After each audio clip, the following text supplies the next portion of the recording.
So we've got a photo of a dog we can use to talk about the difference between canvas and an image. So if you think about the image, how it looks, versus the canvas as the actual width and height of the image itself, think about a canvas like you're painting. You can choose your colors for painting. You can choose, what it is you're actually going to paint. Think about Bob Ross painting happy little trees. That's all what goes in the image itself. But the canvas, of course, is something you decide pretty early on. Are you doing an 8 by 10? Are you doing a 5 by 5? That's the difference here. And Photoshop treats it, a lot of the same way. So with canvas and image, both options are available up under the image menu. You just click image. In sort of the middle of that menu, we have both image size and canvas size. So I'll show you both of those, and I'll start with just image size. So by clicking that, you get a little preview of the image itself here on the left. We can zoom in and out of that as we need. So you can really see exactly what changes you're making to your image as you make them.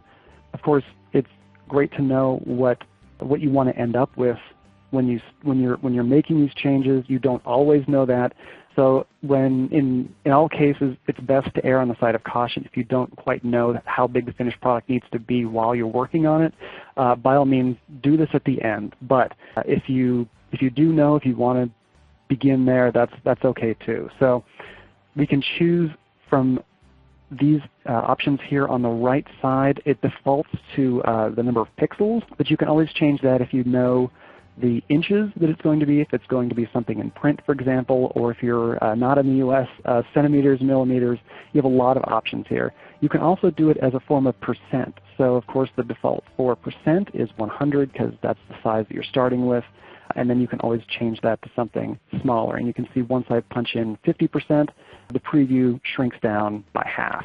So if I choose OK on that, I've chosen 50% of the original size. You'll see the image itself shrinks down. So the image goes to 50% of what I specified. If I'd chosen pixel or centimeter or inch or anything else, same result. So that's the difference between, or that's image size. Canvas size, though, I've chosen image size to be a very specific set of pixels or a percentage.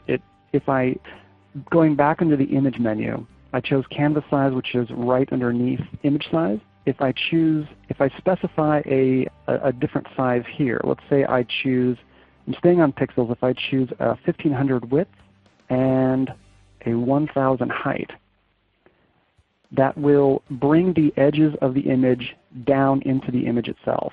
It'll basically crop anything that exists outside that specific measurement, 1500 width by 1000 height. And I'll click OK, and you can see on the image itself what happens to the image when I choose a smaller canvas size. And it warns me that I'm shrinking down. Basically, the image itself won't resize to a particular percentage, but it will crop everything beyond the size that I specified. So you can see it's kind of a tighter zoom on the subject itself. As you can see from what the original was versus what it is now, as opposed to image size where you've shrunk the entire image, canvas size will either crop to or expand beyond the size that you've specified. Let me back up a moment and I'll show you the opposite. So I'm going back to the original size, and I'll go back to image, canvas size, and I'll specify a larger canvas this time. I'll say 3000 by 2000. And you can see the arrows beneath it are now going outwards rather than inwards. The last time they were pointing to the center, this time they're pointing outwards.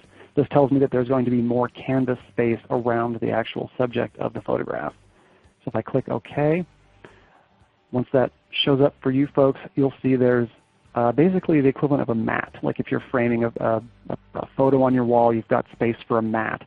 And this is something I had to do. I framed a wedding photo that we wanted to hang in our house. We needed room for the mat, so I created a canvas size that was larger than the photo itself, so that when we printed it out at the printer, there was space for that mat that wouldn't just cut into the photo itself.